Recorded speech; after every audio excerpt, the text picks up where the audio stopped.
Ready? Can you hear me, Connor, now? Maybe he can hear me now. I just unmuted. Okay, hold on a second. Let's see. I'm going to sign up back in and see if I can get on. I can hear you. Okay, good, Connor. Thanks. Let's see if I can get your mom in and then we'll start.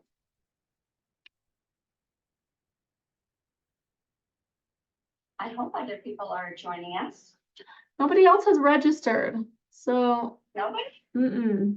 Oh, well. I mean, I guess we should go for a few minutes to see if somebody comes Sure. in late. Well, it's not even 7 yet, so, yeah. What's that? It's not even 7 yet, so.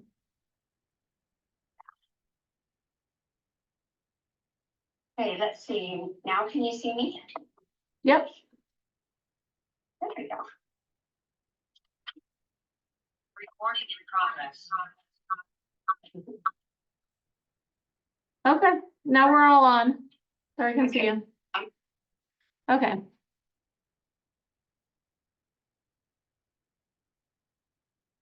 Yeah, we'll kind of just wait a minute and see, because it's not even 7 yet. Sounds good. I'll unmute for a second. Thanks for doing this. I know you were just getting back into town today. Yeah, so it's funny because I got home at 2:30 and then my son picked me up and then I rushed home and my niece who does hair, she came over to do my daughter's hair for her volleyball pictures. So they were doing that. Then I came back to a meeting here. We had a meeting at 4 and then I took her to volleyball practice and then I came back here. So I'm like, it's fine. I'm excited about these classes. I know it's hard for people to come sometimes, or like when they're free, sometimes people will be like, oh, I'm busy, I don't want to jump on. But I gave it to another agent and she sounded excited about it, but if nobody really signed up, then maybe she didn't really advertise either. And I gave it to Sue, but then I guess she didn't see the email. I told her she could still advertise it the last couple of days, but I don't know if she did. Well, and sometimes just being able to have a reason to call people, even if they don't show up for the class, is still really good.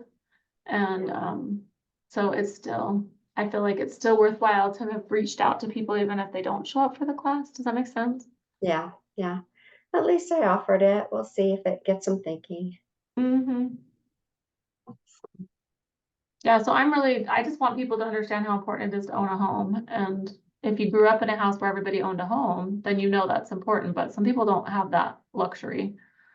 And so I like the idea of just kind of helping people understand how important it is. We were having a discussion, my son-in-law and I, a few days ago, and I said something about, I liked working with young people because it's so rewarding to get them into a home and how much difference it would make in their life. And I said, heavens, the net worth of somebody who owns a home is 40 times more than somebody who rents. And he goes, oh, really? You should do a video on that. Yeah. But, I mean, it seems like common sense, but I think that statistic just people kind of go, whoa, because you can't save as fast as your house can earn you. Right. And it's really hard right now, especially in 2020, it was like a no-brainer, right? It was there was a time period where to buy and to rent was about the same per month. And so it was like, okay, it's no-brainer. But right now it's harder for people to see. I just helped this cute young couple, they're closing on Friday, buy a condo. And when they saw the payment, they were like, well, we feel like our max is like 2,300, like we don't want to go up to the 45. A lot of people are going up to the 45%, right?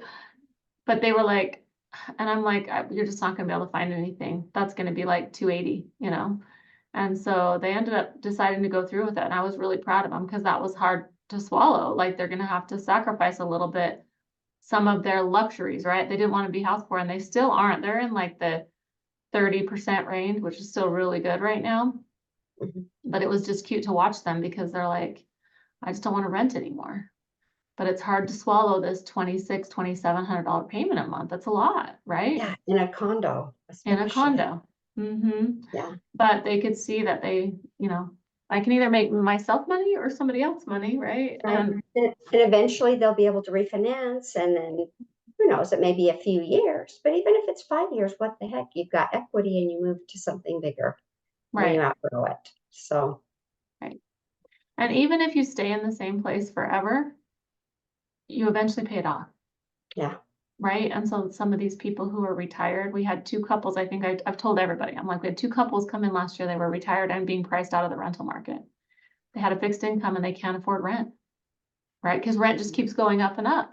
And there's nothing I could do to help them at that point, right? They can't buy, they can't rent. They have to go move in with family, I guess. If there's family who will take them, right? What do you do? Yeah. You don't want to be at that age and not have anything. Yeah, so it was kind of heartbreaking. It kind of was like, okay, yeah, we need to get the word out before people are retired. We need to get it to the younger people. Yeah. So anyway.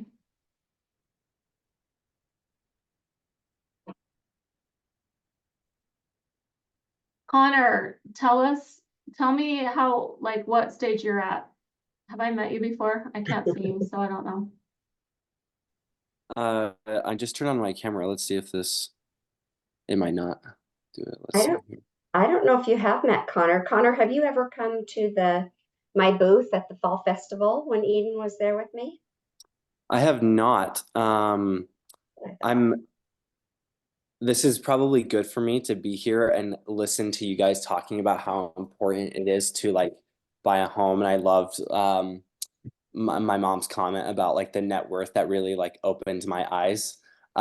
Because there have been times in the last like few years where I look and my motivation levels to save and cut out kind of more like wants and to save up for like the possibility of getting into a home and trying to have that be sooner rather than later. And so that bounces back and forth. And so this stuff is like probably good for me to motivate me to try to get back into that. That's mainly what I'm in right now, is like deciding, okay, do I like, I'll use the term like settle down and kind of cut out these like my kind of vice is like travel, is like Oh, paying for expensive trips when that money could go towards other things. And so When it's, you're yeah. young and single, you like to have adventures, you know what I mean? well, and you Mhm. should, right? It's sometimes that's the time when you should. I have a 22-year-old son and I'm like, he's not really in a place where he could buy, he doesn't have steady enough income. And I'm like, what do you want to do? Now's the time to do whatever you want, right? Like, and so there is some of that you have to balance a little bit. Mhm. Because you do want to do those things, right? And you want to be able to. So yeah, have you done enough of it that you're like, okay, maybe I want to really consider doing this and I'll be able to travel in a few years? Or, some people are really frugal with other things and they, you end up saving for the things you want to do, but you do have to have an income. And right now it takes two incomes a lot of times. So Mhm. most of the time I'm seeing two incomes. So yeah, this couple that I'm doing it for, they're not married, but it takes both their incomes to do it. So kind of interesting. Yeah. Okay, well, we can kind of get started. I mean, I appreciate your being here, Connor. I think it can be really good for anybody to listen to. It's good for you to kind of know some of this stuff and be able to share it with your friends and be able, because there's a lot of negative talk out there. And if you research a little bit, you'll see that most of the time the people online are saying, don't buy, wait, let's see what happens. There's a lot of negative stuff out there. And so if you asked your mom or your dad, or if I asked, like even my first house, I paid 180 for, Mhm. and I wished like when I look back, that was 17, well, it was my first house, but the last house I bought was 17 years ago and I paid 180 in downtown Lehigh. And it wasn't like fancy house, right? But still like 180,000, my payment was 750 a month, right? And now that same house would probably sell for about 450 and the payment's gonna be 3,500-ish is what probably would be. So that's a big difference in payment, right? And our incomes haven't gone up as much as that. But if you talk to anybody who's bought a home, it was always hard to swallow the payment no matter when they bought it. Am I gonna really be able to buy this? Am I really gonna be able to afford this? And a lot of people talk about like, is this the top? Is this the peak? Is the bottom gonna fall out? Over time, if you look back, that's kind of how everybody thinks about when they bought their house. And now, 10 years later, 15 years later, they wish they would have bought 10. It's kind of how the housing market goes. It's hindsight's always 20/20, and you just have to realize that whenever you can buy a house is when you should buy a house. The only better time was yesterday. So, okay. Basically we have, let me see, can we, oh, it's going, okay, there we go. So if you talk about the importance of home ownership, like Renee said, it's super important, and the net worth of people who own a home is so much higher. So in this class, people talk about investments, but even if you just know that I always want to own rather than rent, that's gonna take your net worth higher just by itself. Now, people own multiple houses and they use that as a retirement plan, and that's great too, but just owning a home is kind of where I'm focusing right now. I want everybody to own a home. I don't want anybody to be retired and not have owned a home. So there's lots of myths out there, like I was saying, lots of things that people say that are not accurate. And so we want to be like, I'll have people who sit down with me and they can't afford to buy a house, and they go talk to their uncle or their brother or their dad who bought a house 20 years ago, and they don't like how high the prices are, and they think this is a bubble. They don't understand the market, and they tell them you shouldn't buy now. You're going to be underwater in in a couple of years. Wait for the market to drop. There's lots of people saying those kinds of things. And so if they don't understand, they talk people out of something that they really should do. Now, everybody has to decide what they want to do. So I can't talk somebody into doing it. I can just give them the information and then they can make their decision. But people are saying right now, I want to buy, but prices are too high. It's valid. Prices are higher than they have been. And with the interest rates high, it makes the monthly payment really high for people. So that's another thing people are saying. I'm going to wait for the interest rates to come down. I'm saving for a down payment. I talked to a lady the other day that they had $70,000 in down payment, and they've been saving, and they still thought you had to have 20% down. So there's still people out there who think you have to put 20% down. And you can't save as fast as the house appreciates. So we took like a $500,000 house. It basically costs you $1,800 a month. Every month you wait, just in the 5% appreciation. That's normal appreciation. So that's just a normal, without all the craziness, about 5% a year, our houses go up in value. And so that would cost about $1,800 a month every month that you wait. And so most people aren't able to save $2,000 a month. Some people can, obviously, but average person is their appreciation and the purchase prices are gonna go up faster than they can save to keep up with that. I keep hearing that now's a terrible time to buy. Wait, this is going to be a bubble. This is a horrible time to buy. And then other things I hear, I'm currently in a house, but I want to move up. So there's a lot of people right now who have like a 2.5 interest rate. And obviously that's not you, Connor, or Renee. That probably is you, huh? You probably have a really good interest rate, or your house is paid off. 2.25. Okay. So Can you see, there's a believe lot of, yeah, that's incredible, right? So you have a lot of people in that situation right now, and some people are wanting to downsize who are in that situation. Some people are wanting to upsize. They're having more kids and they've grown out of their current house, but they don't want to give up their amazing rate. So there's a lot of things going on in the market right now. And so we're going to talk a little bit about that. Okay. So let's go to this one. Should I rent or should I buy? This may be, I'm going to kind of go over this, but Connor, you can stop me anytime if you have questions. Or Renee, you too. So should I rent or should I buy? If somebody asked you right now, Connor or Renee, should I rent or should I buy? What would you say to them? I'd say if you can afford to buy, you should get in. You have to get in at some point and get in. Right. And so you have to start at some point. You got to buy. It's always better. When is it not a good idea to buy? There are a few times when I wouldn't recommend that somebody buy. When would that be? You think of some time? I was waiting to see if Connor had an answer. Let's see. Is it like when you'd have to go into large amounts of debt, or that's the first thing that comes to my mind. Yeah, because we talk a lot about don't go into debt, right? And but everybody Mhm. goes into debt for their house, and Yeah, for the most people house. go into debt for their car, right? But if you, in the short term, so in the short term, if you're, let's say you're gonna move to Utah, but you know you're only gonna be here for 1 year, and then you're gonna be leaving to go somewhere else, it might not be a good time to buy. If you don't wanna have a rental here, right? If you wanna have a rental here, you could live here Right. for a year and turn it into a rental, right? But for the most part, unless you're gonna turn something into a rental and it's gonna be a long-term purchase, then you're gonna lose money if you buy and then you sell in 1 year. Almost always, because you have 6% realtor fees, right? And so if you have appreciation that's 5%, but you have a 6% realtor fee when you sell, it's gonna be hard to recoup money in 1 year. And you could see that the market dip Is a that little. what they refer to as capital gains, or what is capital gains?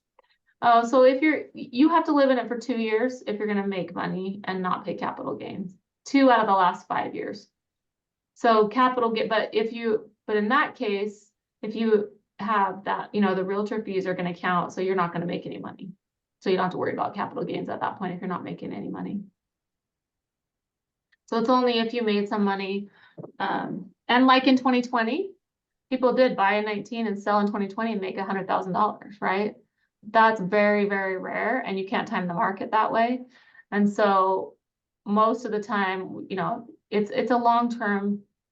Basically, they say if you buy real estate, you never sell it, right? That's ideal because it's always going to continue to appreciate and you want to try not to sell it. Now, people are selling stuff now, right? Because they're moving up and they can't afford to move up to their next place without the equity that they have in their current property.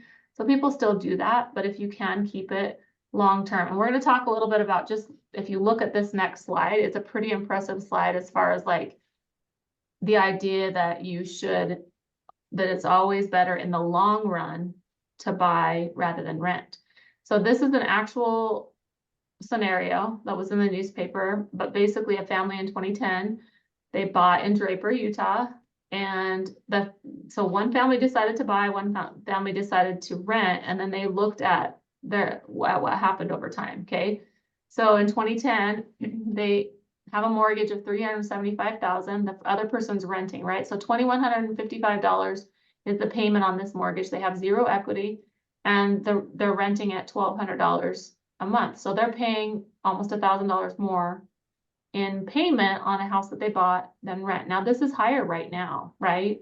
It could be as much as, this couple that just rented this condo, they probably could rent it for maybe $1,800 a month, and they're paying 27, I think, total. So it may be close, right? $1,000 more a month. But if you look at in 2022, after 12 years, their mortgage is now only $280,000. They've paid off some mortgage. The house value was almost $1 million, so they've gained $600,000 in equity, and their payment is $2,548. Now, why would their payment go up? Connor, do you know why their payment would go up? Let's see. So on the one where they bought, their payment still is a little bit higher after 12 years. Does that have to do with inflation, or would that go up with inflation? It doesn't go up with inflation. So No. basically your principal interest stays the same, but your property taxes go up over time, right? So now the house is Okay. worth almost $1 million. So their property taxes are a little bit higher. So that's part of your escrows, they call it, your insurance and your taxes and your mortgage insurance. So that's the only way that it goes up. And we're talking like, $300-ish, something like that it went up in taxes over 12 years. But now this person who chose to rent, now they're paying $3,000 in rent. And now you're below them and you have $600,000 in equity sitting there that you could use if you needed to. So this is pretty powerful, like over a 10-year span, how much their net value increased by buying versus this other person who now is paying more in payment, $400 more in payment, and they have no equity. Their net worth isn't any better off than they were before. So I feel like that's super powerful. And it says the first decrease, but then it ended up increasing. So right between 2010, we had a little bit of decrease and then we went back up. And so the only big decrease we've had over the last, since the last 100 years is 28, 27, 28, which you probably heard about, where the market kind of crashed because of all the bad lending rules that we had. And so those aren't here anymore. And we have a lot of demand still, and we don't have enough houses. And so we'll talk a little bit about that. Okay, so I talked a little bit about this already, but it costs the average prospective home buyer $1,822 every month that they wait. So these people who are saying, I'm gonna wait until the interest rate comes down, the cost of housing keeps going up. And so it's costing them money. Let's take an example. So let's say that because this is a valid reason why people aren't buying right now and why they might think that it would be a good idea to wait. And there are times when it can be a good idea to wait when you can't afford anything, right? So people come into my office and there's 2 people working and the only thing they can afford is something that's in the 180s, where they're not going to find anything, right? So they do have to wait till interest rates come down, and then maybe they can get into the 300s or the 400s. But if you can afford, let's think about just a scenario. Let's say that you can afford a $400,000 house right now. You don't love the payment, the interest rate's high. Let's say that your interest is, between $1,000 and $1,500 a month. Let's make it easy for just the extra interest because the interest rate's higher. Let's say it's $1,000 a month to make the numbers easy. And let's say you have to pay that for 2 years before you can refinance. So we're talking $2,400 now, or $24,000, right? So let's say that over those 2 years, you had $1,822 that the purchase price was going up, right? Every month, just by regular inflation, that's less than $24,000 that your purchase price is going up. So right now with the interest rates higher, we're probably in the, I don't know, Renee would know this better, but $45,000, maybe $50,000 less in purchase prices, depending on what price range you're at, from when interest rates were in the 3s and the 2s. So our purchase prices have come down, maybe let's say $50,000 for good numbers.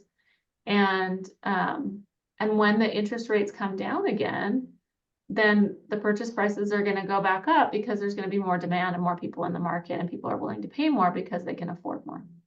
So basically, let's say that you paid $24,000 more in interest until you could refinance, but you got the house for $50,000 less, and your sellers paid you $20,000 in concessions. Like if you just do the math on that, you come out ahead by far. And so sometimes we have to think about it that way. Like I can get the house I want for $50,000 less. The sellers are going to pay my closing costs, and then I'll refinance later and I'll have come out ahead, as far as, even though I paid more in interest for a little while. Okay, so we talked about this. Owning crushes, it's a wealth building tool to own a home. When you look at the long period, 20 years from now, you will be hundreds of thousands better off, not thousands, not 10,000s, hundreds of thousands better off in equity. That one example, they were $600,000 in equity better off.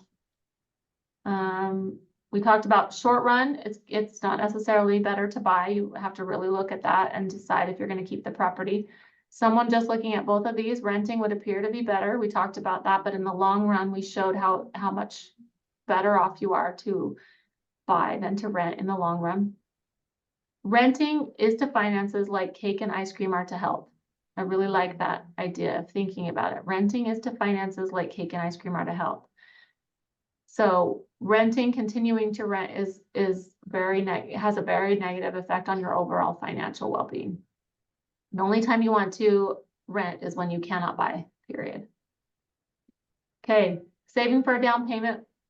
I want to make it clear that you don't need 20% down. 20% down is so that you can avoid mortgage insurance.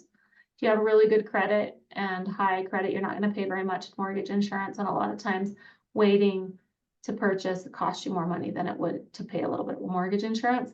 I had a guy that I helped buy a house in 2019, I guess, and he did a 0 down mortgage with Utah Housing, which those are available, where you have a first mortgage that covers, and then 3.5% down is what you typically have to have with FHA plus your closing costs. Well, then you have a second mortgage that covers your down and closing costs so that you don't have to wait to get that down payment, and you have 2 different payments. And within a year, he refinanced and he didn't have any mortgage insurance. So that's not gonna happen until as always, but he waited that year to buy, he would have, like, he would have been way worse off, but he didn't have any money to put down, so he kept thinking, I shouldn't buy right now because I don't have a down payment. It's always worth talking to a loan officer and seeing where you are. Your payment's gonna be a little bit higher because you're gonna be paying that second mortgage on your down payment and closing costs, but a lot of times you're way better off to go ahead and do that rather than wait and try to save. So I love this idea. There's a lot of advice you're gonna see on the internet about this is a bubble, it's gonna explode. A lot of people have talked about that, but if you look at the data with how much demand we have for houses here, how far behind we are in our number of houses that we need to fill the demand, we're way far behind. I think we're still $30,000 units short of the demand. So we're still way short, and we don't have the problems that we had in 2008 and 9. So if you hear people talking about, well, that's going to crash or the lending is going to fall out from under us, that was part of the big problem in 2008, was that we had all these lending practices where you could go in and you could say, I make $500,000 a year. And you didn't have to prove anything. You didn't have to give them bank statements. You didn't have to give them W-2s. You didn't have to give anything. It's called stated income loan. And you could just say, I make this much, and they would give you a loan. So that has a lot of problems on lots of levels, and that did catch up with everybody. You can't, if I say I make $500,000, I need to make $500,000. I'm not going to be able to pay for this loan, and it's going to cause a lot of problems. So we have a lot more rigorous rules, and we're not going to have the same problem that we had back then. This is the slide I was telling you about. So if you take from 1975, this is the house pricing index from 1975 to 2002. And we're probably, if you go to this top one, we came down a little bit. Can you hear me? Yeah. We are still on the slide that says why owning crushes renting. Oh, I didn't go. Okay, sorry. Okay, I didn't go through. There's one side that if I click on it, it doesn't show you guys, but okay, here we are. Sorry. Thank you. Okay, so if you go through this one and you take from 1975 and you go up, this dip right here is that dip I was talking about when we had the crash and there was lots of short sales and all sorts of problems, and it dipped really good. And then now we've come back out of it, and it spiked in 2020 and went really high. Like I was talking about how some things appraised for 100,000 more in 1 year. But if you take a line and you go from 1975 and you go up to where we are now, we're on a normal trajectory, right? It's almost a straight line up to where we are. So we're about where we would have been had we not had that big dip, and we just had 5% appreciation. So I don't think that, we're not going to have this big dip again, and we're about where we should be in prices had we continued. So I like that idea. It helps me feel like there's not going to be a huge problem. Okay, interest rates. What's going to happen when interest rates go down? So Connor, if you were thinking, okay, interest rates are going to go down, I'm going to wait till interest rates go down so I can buy more house, and so I can afford more house, and so my payment's not as high. What do you think is going to happen when interest rates come down? I'm just curious if you we have our idea of what's going to happen, but is there any problem with that? I don't know how old you are, Connor. How old are you? I'm 25. Okay.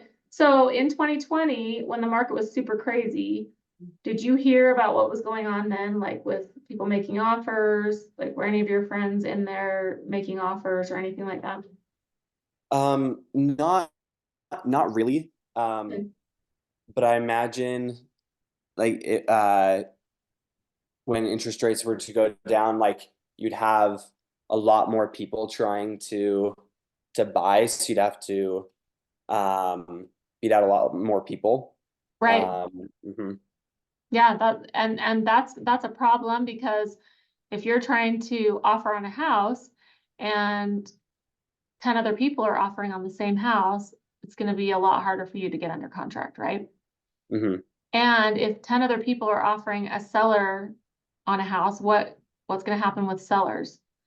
They're going to be like, well, I'm going to charge more because I've got 10 people who want this house, and some of them are willing to pay over appraisal. And some of them are willing to not have me pay for any of their closing costs, right? And so then a lot of those perks that in this market that we're in right now are gonna go away. Prices are gonna be driven up.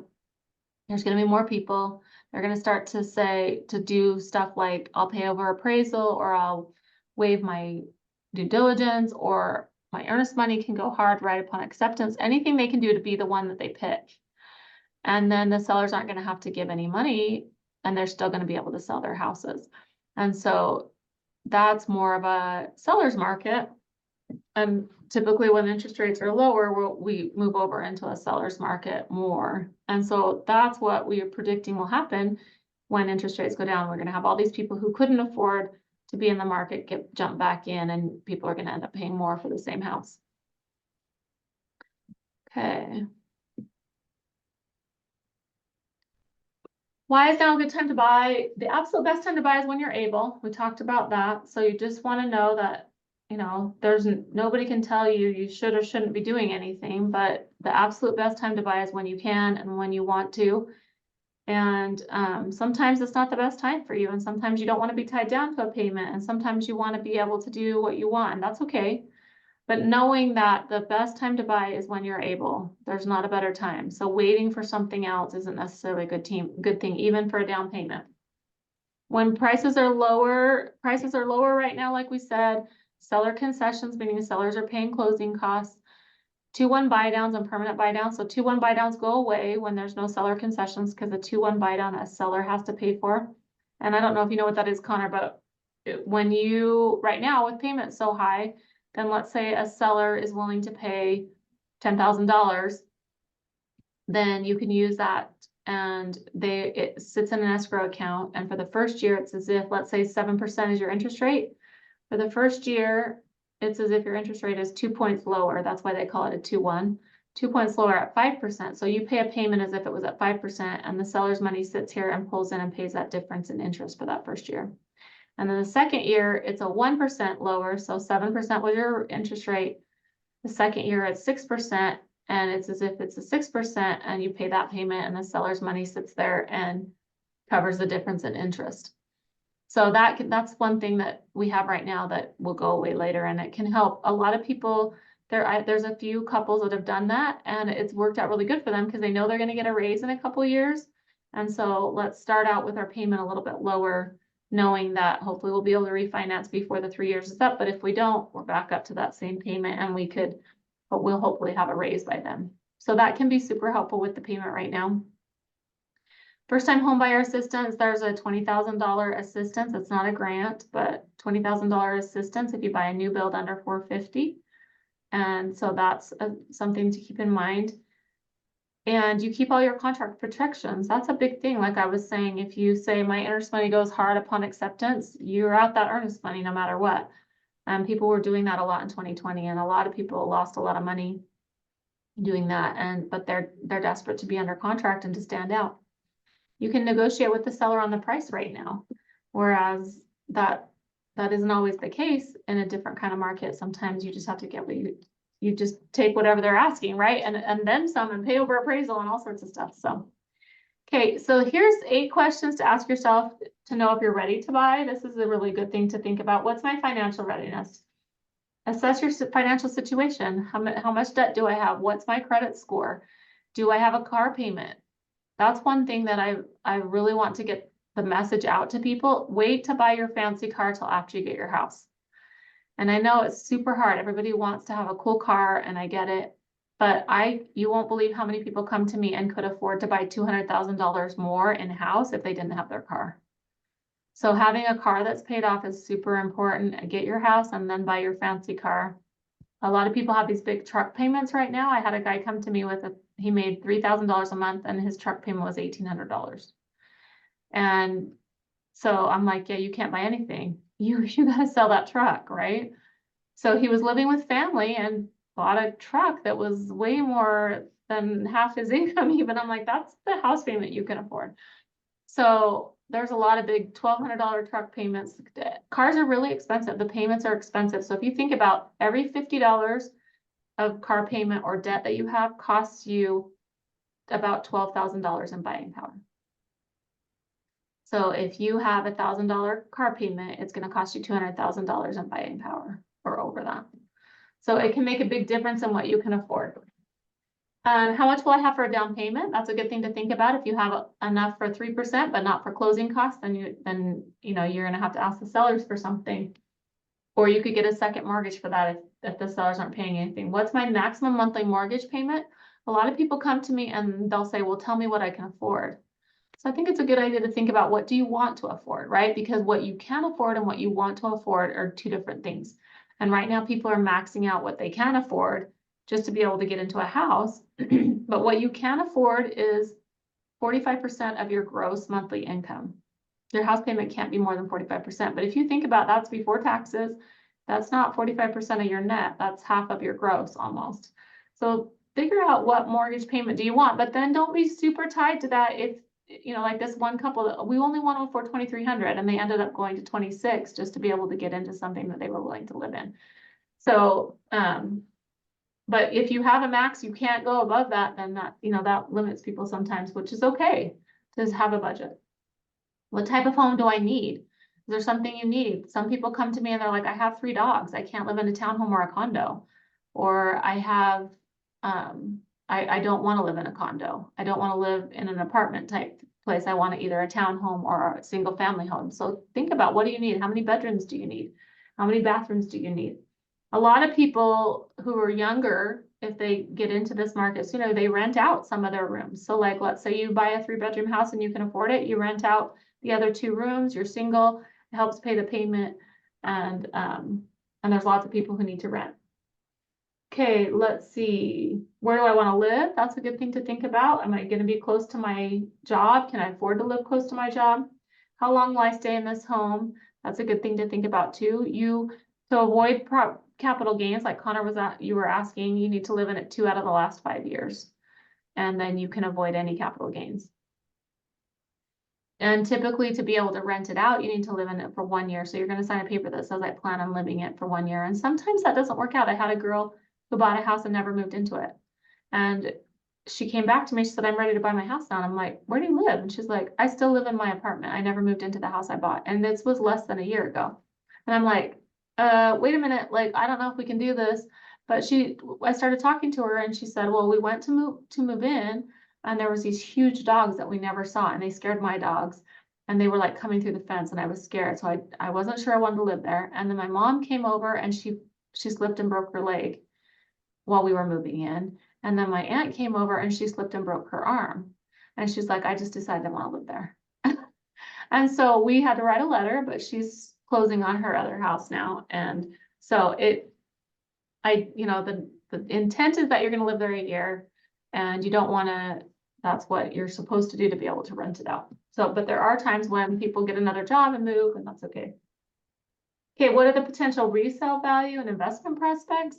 That's another thing to think about when you're buying. Okay, so we're almost done now. I like to keep these about 30 minutes.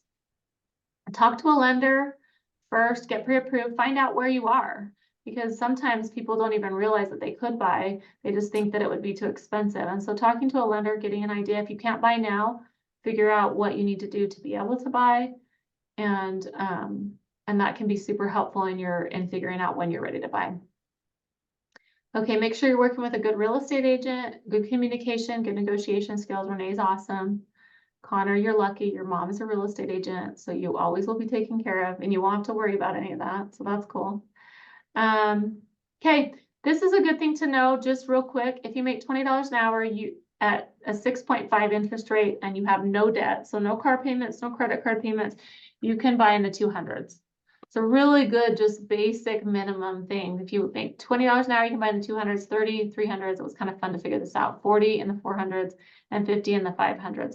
So you can kind of really quickly figure out about where you are by how much you make. And that can be helpful too. If you have 2 people, you just add their hourly wage together. This is an estimated payment on a $450,000 house at 6.5 interest. You got your principal and interest, homeowners insurance, property taxes, mortgage insurance, $3,164. It's a decent payment on $450,000 house. When you think about $450,000 house is more in the I don't know, wouldn't you agree, Renee, kind of in a starter home range still? 450 is a little bit higher than that, but You could still. get a nice townhome or, yeah, a small older home maybe on a really small lot if you're lucky, Yeah. depending on So you- where.